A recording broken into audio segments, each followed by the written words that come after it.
You know what? You do need to make sure that the quality of the water in your house is good.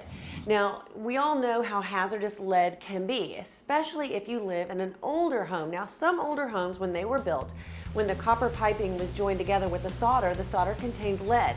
So that lead can leach into the water. Nowadays, of course, solder is lead-free, so you don't have to worry about it so much now. But in older homes, it is still a good idea to test your water, even if you get that annual report from your city or county telling you that your water is good. All you got to do to test your water is just go down to the hardware store and pick up one of these.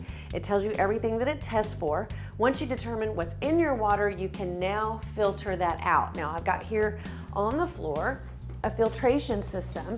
Now, this tells you everything that it'll filter for, but on the back, it really gets into the percentages in which it filters everything out. Now, it's very easy to install, but again, it's really important that you change out your filters when the manufacturer tells you to ensure the safety of your water.